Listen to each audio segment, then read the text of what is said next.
Please ये mobile थोड़ा silent कर लीजिएगा यार, नहीं तो बीच में है ना दिक्कत होती है। हमने भी साइलेंट कर लिया। ओके। सबसे पहले आप सब लोगों को गुड आफ्टरनून, आदाब, नमस्कार।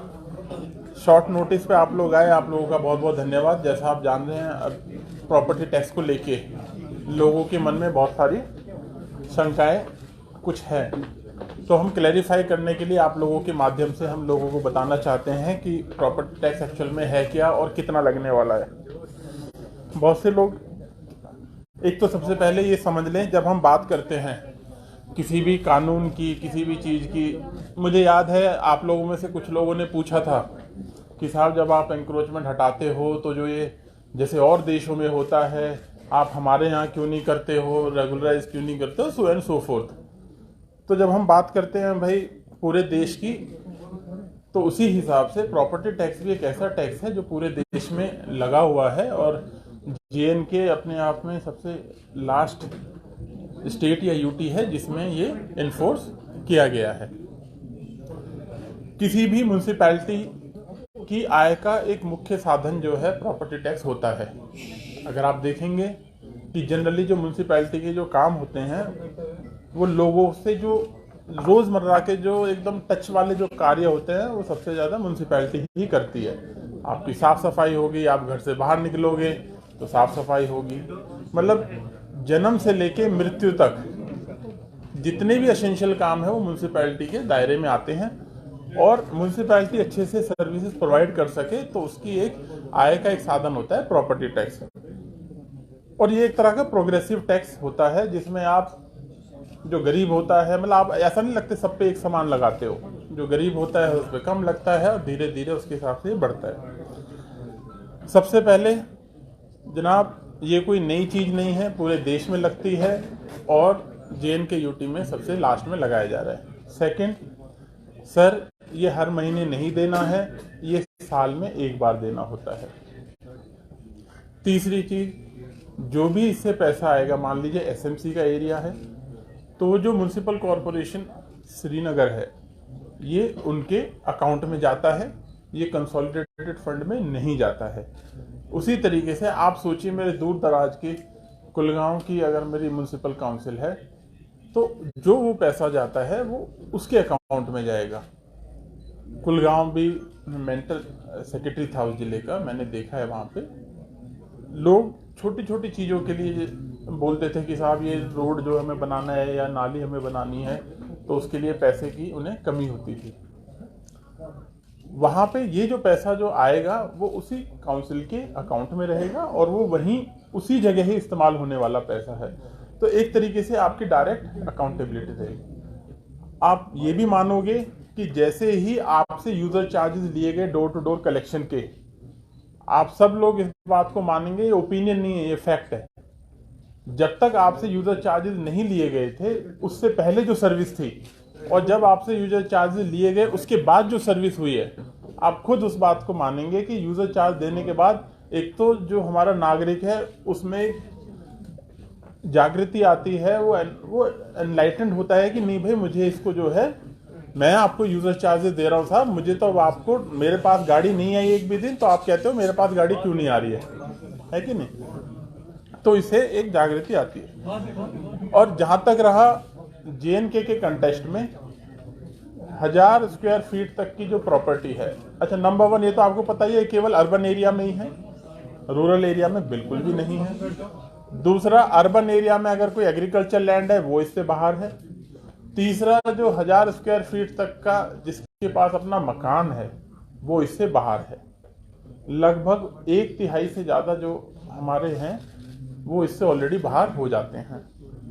फोर्थ पार्ट इसका जो आप देखोगे, अगर मान लो आपको किसी प्रॉपर्टी के लिए 100 रुपये देना होता है श्रीनगर म्यूनसिपल काउंसिल में, कॉरपोरेशन में, तो आपको जो काउंसिल में है वो 75 रुपये होगा उसके कॉरेस्पॉन्डिंग, अगर कमेटी होगा तो केवल 50 रुपये होगा। तो जितना एक आदमी दूर दराज एरिया में रहता है, जो बेचारा अभी गरीब है, अपना मकान बनाया है, तो वो उसमें ऑलरेडी एग्जम्प्टेड है, 1000 स्क्वायर फीट तक ऑलरेडी एग्जम्प्टेड है। उसके बाद इसको प्रोग्रेसिवली उसमें बढ़ाया गया है, इसके फैक्टर्स है, कैलकुलेशंस है। मेरी आप लोगों से रिक्वेस्ट रहेगी, अगर आप इसको एक बार देखोगे तो आपके दिमाग से अपने आप ये मिथ्या दूर हो जाएगी। किसी को लगता होगा पता नहीं 6,000 ले लेगा, 10,000 ले लेगा, 15,000 ले लेंगे और हर महीने ले लेंगे, ऐसा नहीं है। साल में है, JNK में सबसे लास्ट में लगाया जा रहा है। पैसा लोगों के तुरंत उनके इस्तेमाल के लिए उन्हीं की कमेटी के हाथ में रहेगा। जो काउंसलर रहेगा, जिस एरिया से एक बार कमेटी में पैसा आएगा तो वो उतना ही उससे अच्छा काम कर सकता है। और जो हमारे रेट है वो पूरे देश में सबसे कम है। उसका स्लैब आप लोगों के माध्यम से न्यूज़पेपर्स में भी दिखाया गया था कि कितना है। अगर मैं इसमें सिर्फ श्रीनगर कॉरपोरेशन है, इसमें क्योंकि कुछ एरिया आप जानते हैं श्रीनगर में भी कुछ पॉश एरिया है, किसी के सर्कल रेट बहुत हाई होते हैं, किसी के सर्कल रेट बहुत कम होते हैं। तो एक रेजिडेंशियल एरिया जो है मान लो 1500 स्क्वायर फीट तक है, तो वो 100 रुपये से लेके 1150 रुपये तक जाता है, मतलब मैक्सिमम अगर किसी का सर्कल रेट है। इसका जितना आपका बनता है उसके लिए एक कैलकुलेटर डिज़ाइन किया जा रहा है जो वेबसाइट पे दिखा दिया जाएगा, जिससे आप लोग भी खुद एक बार उसे देख सकते हैं। तो कर दिया है सर, है ना, उसको कर दिया है। बाकी इसके बारे में कुछ ये आपने कुछ जो बताना चाहें और इसमें ऐड कर सकते हैं तो ऐड कर दें, फिर आपसे क्वेश्चन आंसर जो भी आप लोग ले लेंगे। पहले एक बार इनको गुड आफ्टरनून एवरीवन। जैसे कि सर ने एक बड़ी इसको सरल तरीके से समझाया है कि किस तरीके से जो प्रॉपर्टी टैक्स जो अभी 21 तारीख को नोटिफाई हुआ है JNK में, इसको लागू किया गया। 2-3 point sir, I may be there would be a bit of repetition also. सबसे पहले कि जब हम कहते हैं कि प्रॉपर्टी टैक्स ये एक प्रोग्रेसिव टैक्स होता है, प्रोग्रेसिव टैक्स इसलिए है क्योंकि ये गरीब पे कम और जिस तरीके की इनकम होती है, जिस तरीके की एसेट्स इंसान के पास होती है, उसी प्रोपोर्शन में बढ़ते हैं। हमारे जनरली जब हम बेसिक टैक्सेस की बात करते हैं, एक डायरेक्ट टैक्सेस होते हैं, एक इनडायरेक्ट टैक्सेस होते हैं। इनडायरेक्ट टैक्स होता है जैसे हम GST देते हैं या सेल्स टैक्स देते हैं।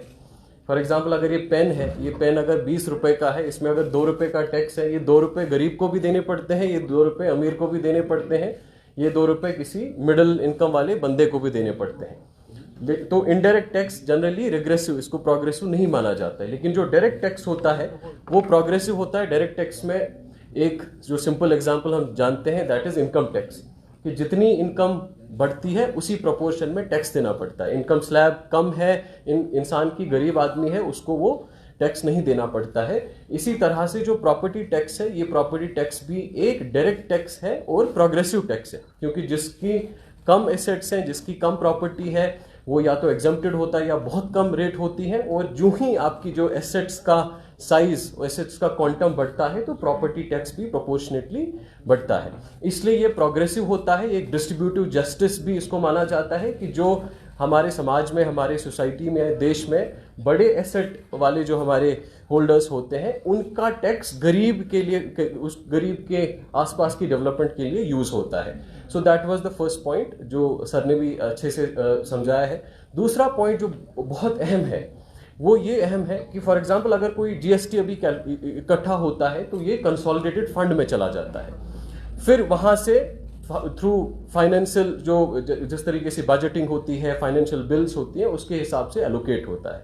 ये जो प्रॉपर्टी टैक्स है, ये property tax urban local body अपने एरिया में खुद इकट्ठा करती है और इसके बाद इसको खर्चा करने का भी अधिकार उसी अर्बन लोकल बॉडी को होता है। इसका मतलब श्रीनगर में जो भी इकट्ठा होगा वो श्रीनगर म्युनिसिपल कॉर्पोरेशन के ही अकाउंट में जाएगा और इसका खर्चा, इसको किस तरीके से खर्च करना है, इसको किस तरीके से जो है स्पेंड करना है, कौन सी डेवलपमेंट कामों में करना है, that would be decided by Srinagar municipal corporation only. इसी तरीके से छोटी कोई म्युनिसिपल काउंसिल है, म्युनिसिपल कमिटी है, वहां पे जो इसमें कलेक्ट होता है that would again it will not go to government, ये UT गवर्नमेंट को नहीं जाएगा, सेंट्रल गवर्नमेंट को नहीं जाएगा, ना ही एक ULB से दूसरे ULB में जाएगा। इसका मतलब जो प्रॉपर्टी टैक्स श्रीनगर में इकट्ठा होगा ये जम्मू में स्पेंड नहीं होगा, ये अनंतनाग की म्युनिसिपल कमेटी में स्पेंड नहीं होगा। इसी तरीके से जो अनंतनाग म्युनिसिपल टाउन में म्युनिसिपल कमेटी जो इकट्ठा करेगी, म्युनिसिपल काउंसिल जो इकट्ठा करेगी, वो सिर्फ अनंतनाग में ही खर्चा होगा। इससे क्या होता है कि लोकल जो म्युनिसिपल बॉडीज होती हैं, म्युनिसिपल कॉर्पोरेशंस होती हैं, उनका रिसोर्स बढ़ता है और इन्हीं कामों से, इसी पैसे से फिर वो लोकली अपनी प्रायोरिटीज को सेट करते हैं, डेवलपमेंट करते हैं। अभी अगर हम श्रीनगर की बात करें, हम लोग हार्डली 10% 12% अपने खर्चे को इकट्ठा कर पाते हैं through our resources, through our different means. But जब खर्चे की बात करते हैं, चाहे हमें सैनिटेशन की बात हो, सैनिटेशन वर्कर्स को लगाने की बात हो, गाड़ियों को लगाने की बात हो, ब्रूम्स की बात हो, यूनिफॉर्म की बात हो, इसी तरीके से विंटर में स्नो क्लियर करना है, स्नो क्लियरेंस के मशीनरी की का खर्चा हो, फ्यूल का खर्चा हो, हमारे स्टाफ का खर्चा हो, कहीं ड्रेन्स बनानी है, कहीं इस समय हम लोगों ने रिसेंटली श्रीनगर में ड्रेनेज मास्टर प्लान बनाया था सर। लगभग हमारे यहाँ अभी 1000 किलोमीटर का ड्रेनेज नेटवर्क है और 1500-1600 किलोमीटर का ड्रेनेज नेटवर्क की और ज़रूरत है सर। पिछले साल जो 74th अमेंडमेंट में हमारे यहाँ जो है श्रीनगर के रोड्स ट्रांसफर हुए हैं। लगभग हमारे पास 2200 किलोमीटर ऐसे रोड्स हैं जिन पे मैक्सिमाइज करने की ज़रूरत होती है, जिनको जो मोटरेबल ज़रूरत है। पूरे अगर हम गलियों की बात करें, लगभग हमारे पास 7000 7,500 लेन्स बाई लेन्स है शहर में। तो जो ये पैसा है, जो भी ये रिसोर्स है, ये इसी काम में, इसी पब्लिक सर्विस के लिए यूज होगा। बाकी भी अक्रॉस द कंट्री जितनी भी म्यूनसिपल बॉडीज हैं, चाहे बड़े को अगर हम बीएमसी या अहमदाबाद या बैंगलोर म्यूनसिपल कॉर्पोरेशंस को भी छोटे, जो छोटी छोटी या हमारी जो लेवल की या हमारे टाइप की इकोनॉमिकली या जियोग्राफिकली जो हमारी इक्वली सिमिलरली प्लेस सिटीज़ हैं या टाउन्स हैं, वहाँ पे भी सबसे बड़ा मेजर जो एक इनकम का सोर्स होता है वो ये प्रॉपर्टी टैक्स होता है। और एक जो बहुत अहम जो J&K में जो प्रॉपर्टी टैक्स नोटिफाई हुआ है, इसमें एक सबसे बड़ी चीज़ ये हुई है कि जो एक मॉडल है, it's a very simple model.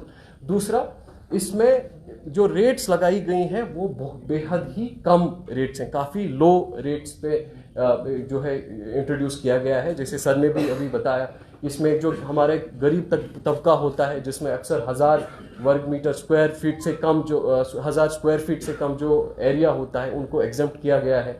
इसके बाद चाहे 1000 से 1500 है, 1500 से 2000 है, उन सब की भी स्लैब्स बनाई गई हैं। स्लैब्स इस तरीके से बनाई गई हैं कि वो मॉडरेटली इंक्रीज होता है, एकदम से जंप नहीं करता है। दूसरा, जब हम ये इनफैक्ट आज जो हमने ये मीटिंग रखी थी, इसीलिए रखी थी कि हमने एक डिटेल प्रेजेंटेशन भी बना के रखी है कि ताकि हम सबको के साथ डिस्कस भी करें किस तरीके से कैलकुलेट करना है, कितना आसान है कैलकुलेट करना। और कोई कहता है कि जी मेरा 5 लाख लग रहा है, 4 लाख लग रहा है, जो कि सही बिल्कुल भी नहीं है।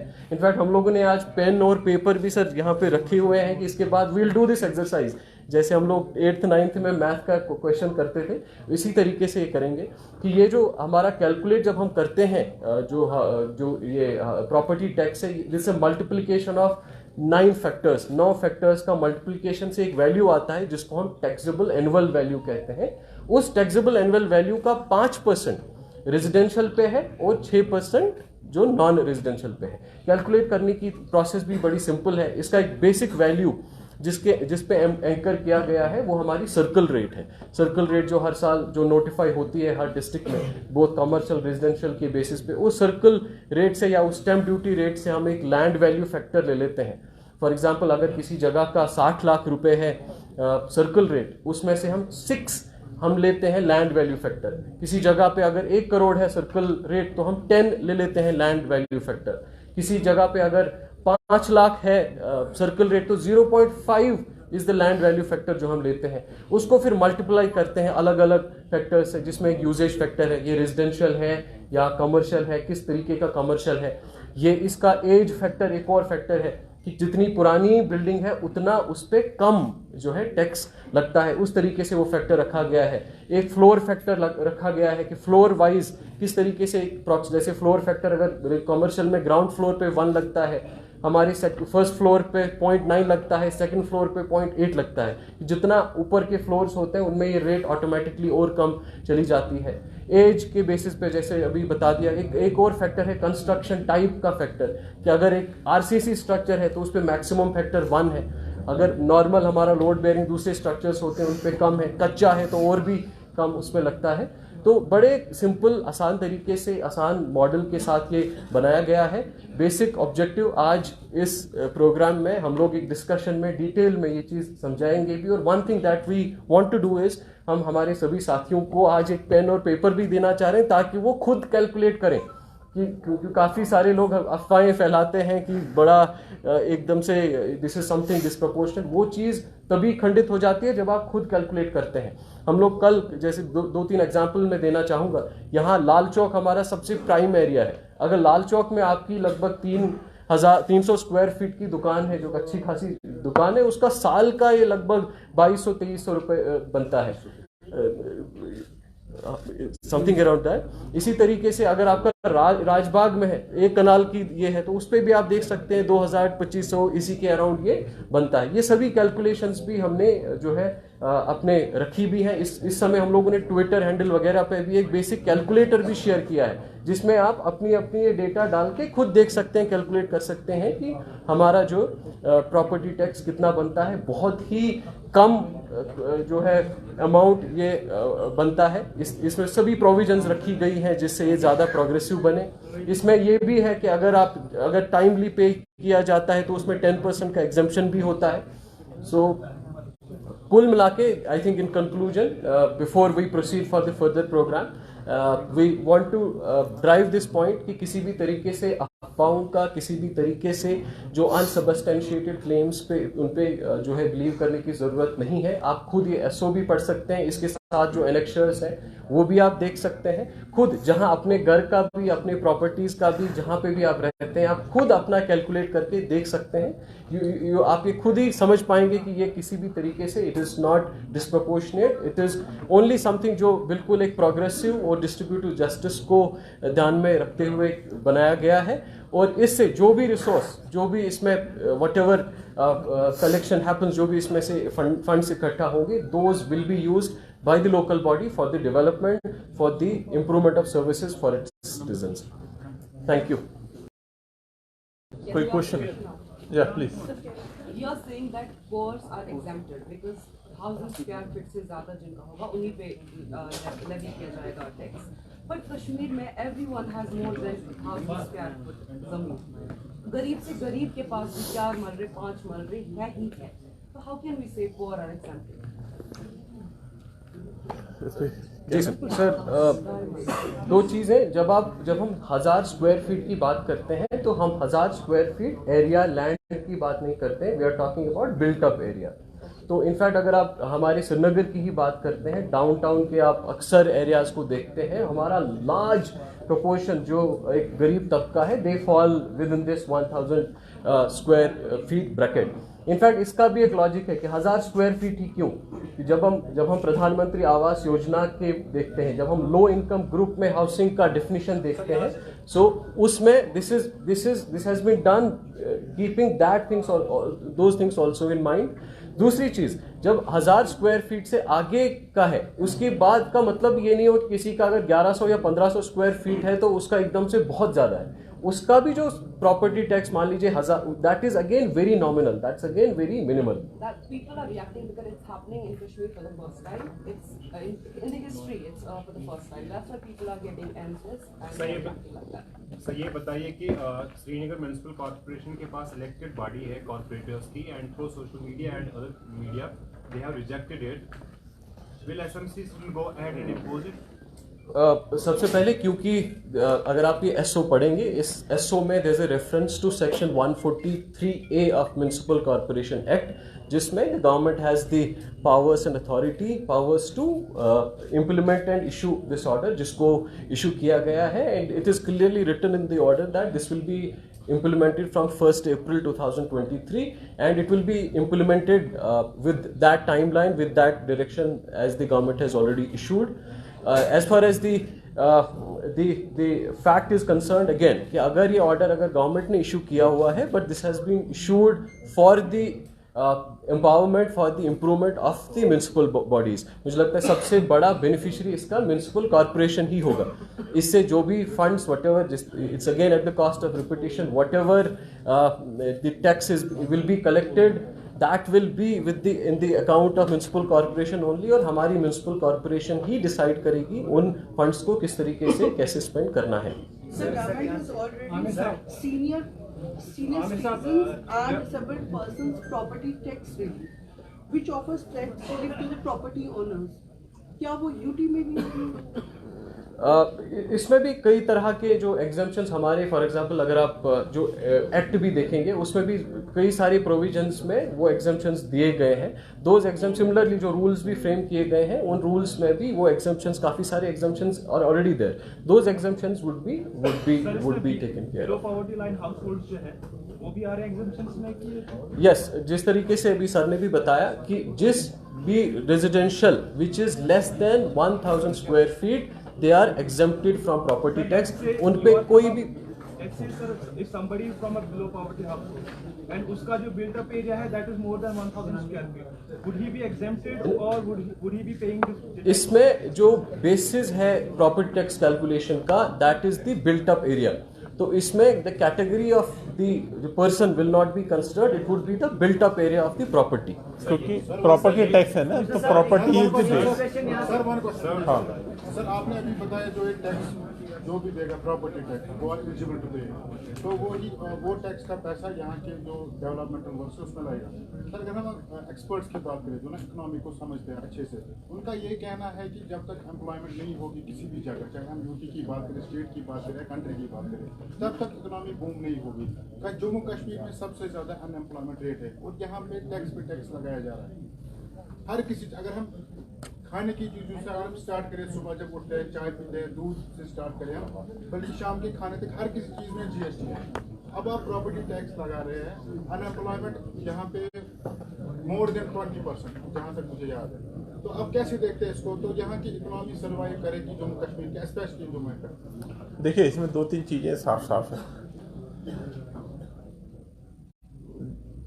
नंबर वन, आप ये बताइए, जैसा अभी कमिश्नर साहब ने बताया आपको, अगर म्यूनसिपैलिटी 100 रुपये का खर्चा है इसका, तो इसकी इनकम कितनी है? जिन्होंने कहा 10 रुपये। हाँ हाँ, आता हूँ मैं इस पर। तो जो आप सैनिटेशन फ़ी और जितने भी जो फ़ी लगा के जो इनकम है कॉरपोरेशन की, वो 10 रुपये है अगर खर्चा 100 रुपये है तो। फिर आप क्या करते हो कि जब आपको अच्छी सर्विसेज देनी है, जैसे आपको कहा कि अब आपको रोड ट्रांसफ़र हो गए हैं, फिर आप क्या कहोगे? आप कहोगे कि भाई थोड़ा इनकम अपनी बढ़ाई जाए, यही सोचेंगे आप। क्योंकि जब आपको अच्छी सर्विसेज देनी है तो आपको इनकम भी चाहिए, उसके लिए पैसे भी चाहिए। If not property tax then what else? Okay, because इसके अलावा और कोई ऑप्शन है नहीं इमीडिएटली जो वाइडली एक्सेप्टेड है। यही नहीं, पूरे देश में दिया जाता है। और मैं एक चीज़ और बताता हूँ, हम तो फार्मर इनकम की बात कर लें, हम देश में टॉप 5 में आते हैं, तीसरे या चौथे पे आते हैं पर कैपिटा फार्मर इनकम की बात करें। आप हमारी बाकी जो डाटा उठा ले, मैं ओपिनियन की बात नहीं कर रहा, मैं डाटा की बात कर रहा हूँ, फैक्ट्स की बात कर रहा हूँ। ओपिनियन में तो आप कह सकते हैं साहब मुझे लगता है कि ये ऐसा नहीं होना चाहिए, ये एक ओपिनियन है, बट मैं डाटा की बात कर रहा हूँ साहब। चाहे वो बिहार हो, उड़ीसा हो, जहाँ हमसे कम लोग पैसा कमाते हैं, वहाँ भी लोग प्रॉपर्टी टैक्स देते हैं और अपने कॉरपोरेशन को देते हैं और उनको उसी से अच्छी सर्विसेज मिलती है। JNK में अभी जो हालात है आप भी जानते हैं, नंबर ऑफ टूरिस्ट पहले कितने थे, आज कितने हैं। एप्पल की पैदावार हो, केसर हो, या पहले कितनी थी और आज कितनी है, ठीक है। ये मैं आपके ऊपर छोड़ता हूँ कि पहले से बेहतर है, नंबर ऑफ टूरिस्ट पहले से ज़्यादा अच्छे हैं, लोग अच्छे पहले से कमा रहे हैं नहीं कमा रहे हैं, ये आपके ऊपर है। सर ये बताइए, प्रॉपर्टी टैक्स बोर्ड जो बना था that was constituted in 2013 and both the houses, legislative assembly and council passed that legislation. Has government picked up things from there, or this process, this notification is a process that was restarted after 2009? देखिए, इसमें जो enabling power है, जो amendment किया गया था, वो आपको पता है ईयर 2020 में एक अनेबलिंग प्रोविजन जो इसमें लाया गया था, जिसको इन्वोक करके ये इसमें कानून को लाया गया है, ठीक, जिसमें इसको लेके आए हैं। और ये जो प्रोविजन है ये देश की पार्लियामेंट ने उसमें इंक्लूड कराए हैं। तो कोई ये कहे कि भाई इसमें कोई मतलब अनऑथराइजली विदाउट पावर इसको इम्प्लीमेंट कर दिया गया हो, आज की डेट में JNK में भी, आप भी अच्छे से जानते हैं, एक्सेप्ट असेंबली, बाकी सारे जो इंस्टीट्यूशंस है वो तो ऑलरेडी है ही। नीचे चाहे म्यूनिसिपल काउंसिल हो, कमेटी हो, पंचायत हो, या ऊपर ऑनरेबल एमपीज जो होते हैं वो भी है, तो ये ड्यू प्रोसेस के थ्रू ही लाया कोई गया। ऐसा होता है बंदा जिसको वरासत में प्रॉपर्टी मिली होती है, उसकी अपनी प्रॉपर्टी नहीं है, फादर की डेथ हो गई, उसकी प्रॉपर्टी थी तो अब वो उसमें रहता है, लेकिन खुद अनएम्प्लॉय है वो शख्स, तो कैसे टैक्स आप वसूल करेंगे? सर देखिए, जब आप कोई भी कानून बनाते हैं ना, तो आप एक एक इंडिविजुअल केसेस को उस तरह से छांट के नहीं कर सकते हैं। मैं क्यों कह रहा हूँ, जब मैं प्रॉपर्टी टैक्स बनाता हूँ तो प्रॉपर्टी को माइंड में रख के बनाया जाता है, ओके, कि उसके पास कितनी है, और एक व्यक्ति उसी हिसाब से जब एक घर में रह रहा है, उसके पास इतना है, मान लो उसके पास कमर्शियल शॉप है या उसके पास एक कोठी है 1 कनाल की, और वो फिर क्योंकि इम्प्लीमेंटेशन भी तो आपको करना है ना, जब आपको बहुत ज़्यादा उसमें सब्जेक्टिविटी उसमें नहीं ला सकते हैं कि अगर एक बंदा होगा उसके साथ ये होगा, फिर कोई कहेगा नहीं उसके पास, मान लो उसके पास और कर्जा हुआ तो साहब वो कैसे करेगा। तो आपको इम्प्लीमेंट करने के हिसाब से भी ऐसे ही लाना होता है कि जो एक फेयर तरीके से आप इम्प्लीमेंट करें।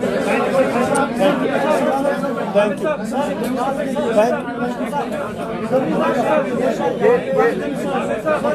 थोड़ा अगर यार 1 मिनट, अगर आपको 1 मिनट, आप लोग यहाँ जिसको भी और क्वेश्चन पूछना है हमारी वर्कशॉप को देख लो एक बार, आपको और क्वेश्चन पूछना है पूछ लीजिएगा, ठीक है।